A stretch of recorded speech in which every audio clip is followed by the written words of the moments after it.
I think most awaited portion of this session. Let's understand reduced math syllabus for classes 12th and 11th. Sir, I would request actually what we should mainly focus on, what need to be taught to the students. What we have seen over the years, because this deletion of syllabus was done last year as a one-time measure, but it continued this year also because of this unfortunate situation of COVID-19 pandemic. तो अभी बहुत सारे ऐसे teachers हैं जो various platforms पे YouTube channels हों या अपने व्हाट्सएप ग्रुप्स में या अपनी क्लासेस में भी टीचर्स एक deleted list of question prepare करते हैं, लाइक 2.1 में से ये नहीं आएगा, 1.2 में से ये नहीं आएगा. सो I think we are going to focus on what we need to study, because all of us almost are familiar कि हमें क्या नहीं पढ़ना है, but as teachers we know कि responsibility क्या है, हमें क्या चीजें उनको पढ़ानी होगी ताकि वो आगे किसी और चैप्टर में उनको प्रॉब्लम ना हो. Actually, sir, I wanted to discuss this particular question here. Before that, there is this Bible book of any class 12th student, NCERT part first mathematics and of course second part also. तो in general एक practice होता है कि हमें NCERT के सारे questions को solve करने हैं. लेकिन अगर मैं यहाँ पर एक बात कहूँ, जैसे ये चीज है, राइट, थिंक ट्वाइस और थ्राइस और n number of times but first of all do that question. मतलब कई बार क्या होता है कि एनसीईआरटी में हम कुछ क्वेश्चंस को देखकर, स्पेशली ये एमसीक्यू पैटर्न आने की वजह से कि अब ऐसे क्वेश्चन तो नहीं आएंगे. लाइक यहाँ पर ये जो क्वेश्चन दिख रहा है, ये हमारे किसी ग्रुप में किसी टीचर ने ही पॉइंट आउट किया था कि अब इस टाइप के क्वेश्चन तो डिलीट हो गए. तो क्या कोई टीचर हमें बताना चाहेंगे कि ऐसे क्वेश्चन पेपर में आएंगे या नहीं? And meanwhile Rahul sir, can you please throw some light over this question कि अब ये प्रूव करने वाला क्वेश्चन तो है, अगर हम प्रैक्टिस के पॉइंट ऑफ व्यू से देखते हैं तो स्टूडेंट तो सोचेगा कि, या टीचर भी अगर सोच रहे हैं कि प्रूव करने वाले क्वेश्चन है, ऐसे तो आ ही नहीं सकते एमसीक्यू में. सो क्या इस क्वेश्चन को हम यूज करते हुए एमसीक्यू फ्रेम कर सकते हैं या नहीं? मेरा मतलब मेन कंसर्न ये है यहाँ पर आपसे जानने का sir. What I feel is all the questions cannot be converted into MCQ type. So now most of the teachers have that feeling. Now what I feel is teachers ko many in schools teachers are teaching all the questions, and even if it is a 4 marker which used to come, तो उसमें जो final answer है, they are putting it in the options. I don't think that is justified. So even if there is a question, if there is a way to do it in 2-3 lines, or it justifies 1 marker, then only those questions should be given. Like sometimes even a question of maxima minima, the final objective is given in an MCQ format. But you have to always be careful कि वो 1 marks में the question is fitting or not. If it doesn't fit in, a student will be spending 4-5 minutes to solve 1 question, and then solving those many questions, even if they are objective type, MCQ types, will take a lot of time. So this particular question, as it is, I don't think should be asked, but it should be put in some other form so that it can be done in a stipulated time. Like sir, this way, as discussed with you. Yeah, it can be solved in this manner. The question can be put in this manner, and then yes sir, sorry. Yeah. You go ahead now. What you expect the solution and how the student should solve it? As discussed with you earlier, यहाँ पर अगर इसको हम descriptive manner से solve करें तो हमको ये लगेगा कि काफी लेंदी हो गया. लेकिन अगर इसको एमसीक्यू, मैं इस बात को ऐसे समझता हूँ कि एमसीक्यू को सॉल्व करने का टेम्परामेंट बिल्कुल डिफरेंट होता है. अगर यहाँ कॉमर्स स्टूडेंट को भी हम साइंस स्टूडेंट से कंपेयर करने लगे, थोड़ा सा इनजस्टिफिकेशन हो जाता है. तो यहाँ पर मैं आपकी बात से एग्री कर जाता हूँ कि हमें शायद 2-3 हार्डली 4 लाइंस वाले क्वेश्चन अगर ऐसे हैं जिनको हम एमसीक्यू में कन्वर्ट कर सकते हैं, भले ही वो एनसीईआरटी में फाइंड द वैल्यू या इवेल्युएट या प्रूव दैट वाले क्वेश्चन भी हों, लेकिन अगर वो 3-4 लाइन में सॉल्व हो सकता है, उसको हम बड़े आराम से मैपिंग करके एमसीक्यू में कन्वर्ट कर सकते हैं. अच्छा, अगर इस क्वेश्चन की मैं बात करूं पर्टिकुलरली, इसको मैं पूरा डिस्क्रिप्टिव मैनर में सॉल्व करूंगा, मुझे के की वैल्यू मिल जाएगी. लेकिन अगर इन प्लेस ऑफ दैट मतलब ये डिस्क्रिप्टिव मैनर से सॉल्व करते हुए भी एमसीक्यू में बन गया तो भी मैं इसको सॉल्व कर पाऊंगा. लेकिन इन प्लेस ऑफ दैट अगर यहाँ अल्फा जो एंगल है उसकी वैल्यू हम पुट करने लगे, फॉर एग्जाम्पल π/2 हमने पुट कर दिया, 90 डिग्री पुट कर दिया. अब ये क्वेश्चन डिस्क्रिप्टिव हो या एमसीक्यू हो, अगर मुझे सिर्फ आंसर से मतलब है, क्योंकि ऑब्जेक्टिव टाइप पेपर में, एमसीक्यू टाइप पेपर में हमें सिर्फ आंसर से मतलब होगा, स्टेप वाइज मार्किंग तो यहाँ रही नहीं. तो अगर मैं यहाँ एंगल अल्फा की जगह कुछ भी वैल्यू पुट कर दूंगा तो यहाँ पर बड़े आराम से सॉल्व हो जाएगा. मतलब ये भले ही कितने भी मार्क्स का क्वेश्चन हो। बट यहाँ पर इस क्वेश्चन को पुट अप करने का मेन रीजन ये था कि एनसीईआरटी सही में एक बाइबल बुक की तरह है, जहां पर आपको कोई भी रिलेवेंट कंसेप्ट जो दिख रहा है वो बिल्कुल इरेलेवेंट नहीं है। आप उसे नॉलेज मोटिव से पढ़ा रहे हैं या सिलेबस के मोटिव से पढ़ा रहे हैं, दोनों बातों की अगर हम तुलना करें तो एज ए टीचर मेरे ख्याल में यहाँ पर सभी टीचर्स पहले पॉइंट पे एग्री करेंगे कि हम तो नॉलेज मोटिव से पढ़ा रहे हैं। हाँ, बच्चों के पॉइंट ऑफ व्यू से बात करेंगे तो वो बोलेंगे हमें मार्क्स के मोटिव से पढ़ना है, तो सिलेबस में अगर ये चीजें कट गई हैं तो हम क्यों करें। तो यहाँ पर अगर इस पर्टिकुलर क्वेश्चन की हम बात करें, प्रूव दैट वाले क्वेश्चन भी हों, तो उनको भी आई थिंक टीचर्स तो 1-to-1 क्वेश्चन करा ही रहे होंगे अपने स्टूडेंट्स को, तो बच्चों को भी हमें ऐसे ही बोलना है कि कंसेप्ट के लिए पढ़िए, that is going to help the students in longer run and this country also of course. Gupta sir, what I feel is Yes. कि ये इसमें अल्फा को अगर 60 डिग्री और 90 degree student will not put until unless he is train to do that. तो ये हमें ऐसे ऐसे क्वेश्चंस का एक क्वेश्चन बैंक या pool of questions the teacher have to give them and then they have to discuss with the students कि see this problem which is quite lengthy if in a 4 marker it used to come, but then now if you have to do it you can substitute some alpha and then find value of k. So Yes. this is the need of the hour. Sir as I said, इनके MCQ को solve करने का temperament ही अलग होता है, और वो temperament मान के चलते हैं कि लगभग 70-80% तो साइंस के स्टूडेंट के लिए बिल्कुल फिट बैठता है। वो जी मेन के लिए प्रिपरेशन करते हैं, एंट्रेंस एग्जाम्स के लिए, इंजीनियरिंग एंट्रेंस एग्जाम्स के लिए, but commerce and humanity students के लिए जो आपने सजेशन दिया, इनफैक्ट साइंस स्टूडेंट के लिए भी, उनके लिए भी जो सजेशन है आपका काफी अच्छा है, and I think teachers will look after that. And reduce syllabus जो मच अवेटेड है, इसके बारे में थोड़ा डिस्कशन स्टार्ट करते हैं। लेकिन जैसा कि मैंने एक रिक्वेस्ट किया था सर से पहले भी, कि हम इस चीज़ पे फोकस करेंगे कि हमें क्या पढ़ना है, अब वो सिलेबस में है या नहीं। सो एज टीचर्स हम तो उन चीज़ों को भी पढ़ाई देते हैं, भले ही वो टेक्स्ट बुक में नहीं है। सिमिलरली वो 12th का सिलेबस हो, 11th का सिलेबस हो, what is reduce, what is in the syllabus, for the love of this subject बहुत सारे टीचर्स ऐसे हैं जो बहुत सारी चीज़ें पढ़ा देते होंगे, वो सिलेबस में हो या ना हो। उन्हें पता है कि ये चीज़ आगे जाकर कहाँ लिंक कर जाएगी, किसी और चैप्टर में कैसे लिंक कर जाएगी। जैसे कंपोजिट फंक्शन का डेरिवेटिव हमारे सिलेबस में है, हम गॉफ या फॉग निकालना बच्चों को 1 या 2 या 4 एग्जाम्पल, 5 एग्जाम्पल्स हम करा देंगे, ठीक है, कुछ उनको क्वेश्चंस दे देंगे, बिकॉज उससे बच्चे का कंसेप्चुअल क्लैरिफिकेशन तो बनेगा ही।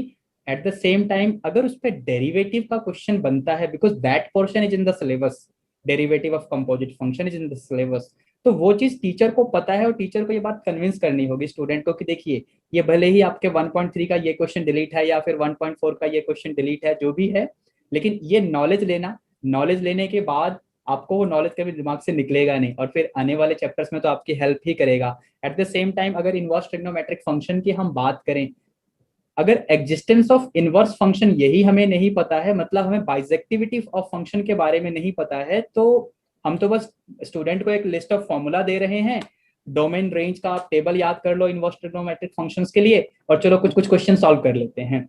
तो अगर सिर्फ वही मोटिव है लर्निंग का, तो लर्निंग में 2 पार्ट हो गए हैं आज की डेट में। एक तो लर्निंग जो एज ए टीचर हम सभी फील करते हैं, और दूसरा है मार्क्स जो ज्यादातर बच्चे फील करते हैं, और एज टीचर हम लोग भी फील करते हैं कि बच्चों के मार्क्स भी अच्छे आने चाहिए।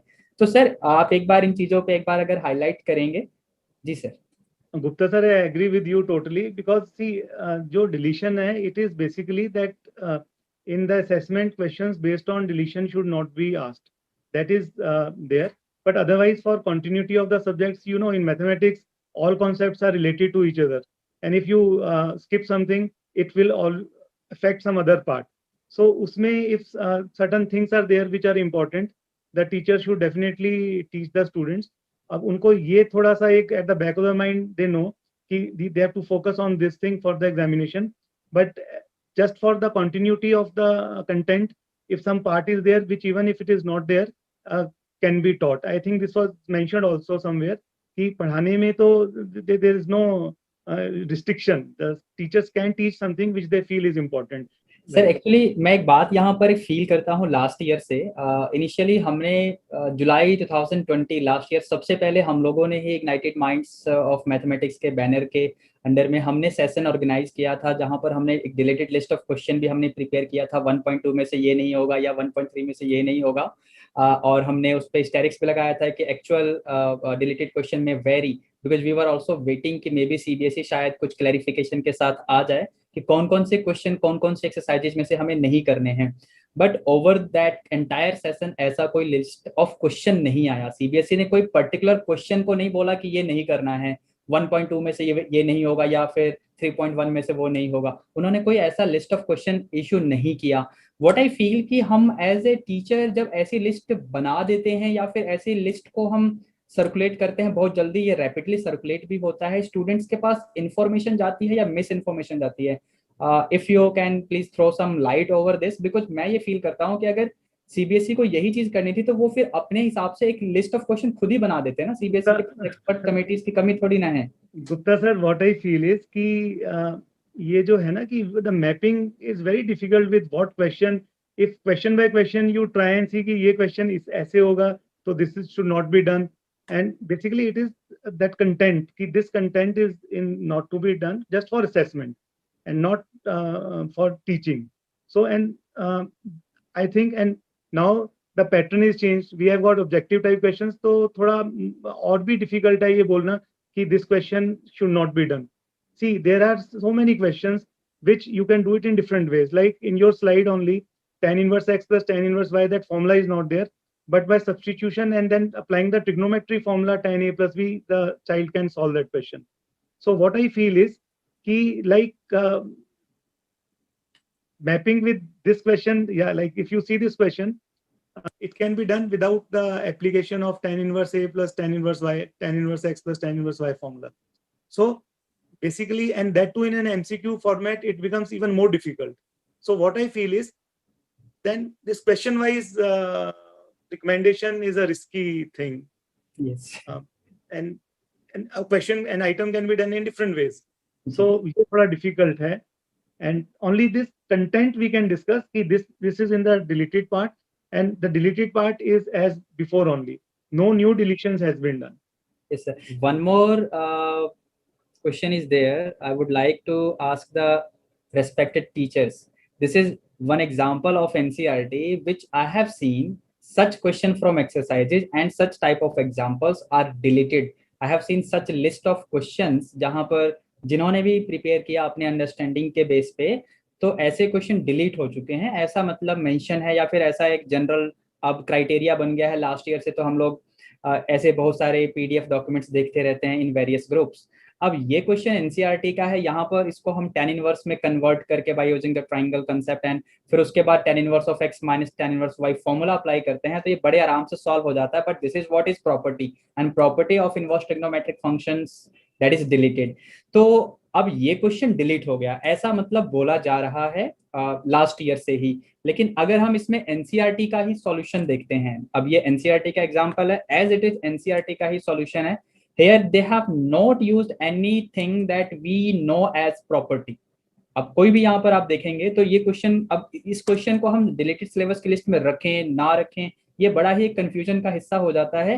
क्योंकि जब इंफॉर्मेशन हो या मिस इन्फॉर्मेशन हो, कौन सी चीज जल्दी स्प्रेड होती है हम सभी जानते हैं, और दूसरी बात जहां कम काम करना हो वो चीज जल्दी स्प्रेड होने लगती है। फिर अब ये क्वेश्चन नहीं करना है, ऐसे क्वेश्चन नहीं करना, ये इन्फॉर्मेशन बहुत रैपिडली स्प्रेड होती है। तो सर एक बार इस क्वेश्चन को भी अगर आप थोड़ा सा ब्रीफ में एक बार डिस्कस कर लें प्लीज, हालांकि सिमिलर ही है। Yeah, many facts, many things we have to look in the question. Its difficulty level, its cognitive level, and now see for 1 mark, I think it is slightly too much we are expecting yes. from the child. Yes. So इसलिए मतलब like those considerations should also be there. Good MCQ questions. So what I mean to say कि ये question, I mean this is just a sample question. Like अभी अगर हम last question की बात करते हैं, this question, this is okay tan inverse वाला जो था, this one, this is very simple one. अब ये ज्यादा लेंदी नहीं है। अच्छा, इसको tan inverse x plus tan inverse y से करेंगे तो ये और सिंपल हो जाएगा। बट स्टिल हेयर अगर हम स्टेप भी काउंट करेंगे तो 3-4 स्टेप्स, मे बी 5 स्टेप्स हों। तो अब ये क्वेश्चन सिलेबस में है या नहीं, what I mean to convey is कि कंसेप्चुअली हम बच्चों को जब एक मेथड में बांध देते हैं तो वो मेथड, चलो सीबीएसई ने बोला कि आप प्रॉपर्टीज ना पढ़ाइए, वो डिलीट हो गया सिलेबस का बर्डन रिड्यूस करने के लिए, लेकिन वो एक मेथड का बाउंडेशन है। जब हम मेथड के बाउंडेशन से हट जाते हैं, उस क्वेश्चन को ओपन कर देते हैं, जैसे कई बार आप भी और हम भी सभी टीचर्स पढ़ाते हुए कई बार क्वेश्चंस के अल्टरनेटिव मेथड बताते हैं। सो वन मेथड से अगर हम देखते हैं तो मे बी वो क्वेश्चन सिलेबस में नहीं है, लेकिन अनदर मेथड से देखते हैं, अगर वो क्वेश्चन बिल्कुल 1 मार्कर के लिए फिट है लेकिन उसका कंसेप्ट, क्योंकि एक मेथड से आपको लग रहा है कि ये कंसेप्ट, वो वाला कंसेप्ट है वो डिलीट हो गया, बट अगर उसका एक दूसरा हम एस्पेक्ट देखें, जैसे अगर इस क्वेश्चन की हम बात करें, और ये छोटा भी है, तो अगर ऐसे क्वेश्चन की हम बात करें जहां पर हम कंट्रोवर्शियल जो पॉइंट्स हैं उनकी हम बात करें कि प्रॉपर्टीज हैं या कोई भी चीजें हों, तो सर इस बारे में एक्चुअली मैं कहना चाह रहा हूँ। Yes sir please. What I feel is, see, same thing I have to repeat again, that there are many questions which can be done in different ways. Good MCQs which are short, they can be, see, different types. You can have a horse question in an MCQ, but then it should be justifiable. Uska validity or reliability of an item should be there. We can have many different types of questions, but you know, in any paper there is a certain percentage of recall knowledge based questions and some percentage of questions which are of higher order difficulty level, like catering to our blooms. So because every question cannot be like this, but few questions which are in the syllabus can be asked. Sir, again, I will draw your attention to this particular question. This was in the sample question paper of CBSE last year, issued in the month of October. मतलब ये पूरा paper जो है CBSE का ही था, और उसमें question number 19 है ये। When this sample question paper, I think 9th या 10th अक्टूबर लास्ट ईयर इशू हुआ था, तो इस पर्टिकुलर क्वेश्चन को लेकर बहुत ज्यादा ग्रुप में हीटेड डिस्कशन चल रहा था कि ऐसे कैसे हो सकता है, ऐसे क्वेश्चन तो डिलीटेड थे, ऐसे क्वेश्चन तो डिलीटेड थे, प्रॉपर्टीज डिलीट हो गई हैं। अब एक्चुअली यहाँ पर एक चीज जो आपसे डिस्कशन में आपने एक बार हाईलाइट किया कि कुछ चीजें ऐसी हैं जिनको एनसीईआरटी प्रॉपर्टी किसे कह रही है, वो एक बार क्लैरिफाई करिए। लाइक अगर हम sine inverse of sine x या tan inverse of tan x या tangent of tan inverse x की बात करते हैं, इस टाइप की जो आइडेंटिटीज हैं या प्रॉपर्टीज कहो आप, जिनको आप रिफ्रेशर बुक में देखेंगे जो प्राइवेट पब्लिशर की हैं, तो वहां पर इनको प्रॉपर्टीज की लिस्ट में डाल दी जाती हैं। लेकिन अगर हम एनसीईआरटी की बात करें, एनसीईआरटी में ये basically composite function inverse function का जो कंसेप्ट लिंक होता है, तो उससे बनता है ये कि F of F inverse of x is x and F inverse of F x is x. तो वो वाला कंसेप्ट यहाँ यूज हो रहा है विच इज नॉट प्रॉपर्टी। तो मतलब इस क्वेश्चन को यहाँ देने का मोटिव ऐसा कुछ नहीं था कि सीबीएसई, अब लास्ट ईयर का अगर पेपर होता लास्ट एकेडमिक सेशन में तो डिस्क्रिप्टिव पेपर होता, और ऐसा क्वेश्चन आने के बाद कंट्रोवर्सी होती नहीं होती पता नहीं अगर एनुअल पेपर होता तो, लेकिन सैंपल क्वेश्चन पेपर जब आया तो काफी डिस्कशन चला। और यहाँ ये चीज आपसे डिस्कशन में जब आपने बताया इन चीजों को, एक बार सर प्लीज एक बार इस पॉइंट को भी यहाँ पर हाईलाइट करें please. What I am trying to say, this is a question inverse का question है, और इसमें तो all just trigonometric simplification is being done in the bracket. No property of inverse is being applied. See, if you look at this, within the bracket, you have cos x upon 1 minus sin x. And when this is simplified, last में we are getting tan inverse tan pi by 4 plus x by 2. So tan inverse tan theta is theta. And see, the care has been taken that it is in the principal value branch. That is also there. That is important for students also. But then again, for 4 markers or 2 markers, it is justifiable. For now, the pattern is if MCQ based, तो उस हिसाब से तो see if you want to know कि ये deleted में से है तो डिलीटेड में से नहीं है। tan inverse tan theta is theta and the other property of tan inverse x is x. Those are the basic, they in fact are the definitions of inverse. If you don't teach students this particular thing, तो फिर तो उनको कुछ समझ ही नहीं आएगा। Properties they are referring to like cosec inverse x is equal to sin inverse 1 by x, formulas of tan inverse x plus tan inverse y. Those properties are not applied here. So this is a genuine question and I think there's nothing wrong in it, but it should be given more weightage than a 1 marker. Yes, just एक point यहाँ पर कि जो simplify करने वाले question है, like simplification, like इसमें है कि हमें इस एक्सप्रेशन को सिंप्लीफाई करना है, सिंप्लीफाइड फॉर्म में लिखना है, तो ऐसे क्वेश्चंस में अगर properties which NCERT is putting under the banner of properties, आप एनसीईआरटी में अगर हम देखते हैं तो प्रॉपर्टी 1 प्रॉपर्टी 2, अगर ऐसी कोई प्रॉपर्टी यूज नहीं हो रही है तो that question is very much in the syllabus. आप किसी अगर रिफ्रेशर बुक को फॉलो करते हैं तो वहां ऐसी प्रॉपर्टीज मिलेंगी जिसको एनसीईआरटी प्रॉपर्टी नहीं कह रही है, like sine inverse of sine x equal to x या cos inverse of cos x equal to x, या जो यहाँ पर यूज हुआ इस पर्टिकुलर क्वेश्चन में tan inverse of tangent of angle is equal to that particular angle pi by 4 plus x by 2. Even in differentiation, if you have to differentiate this, then one more step you are able to differentiate. Yes, so yes.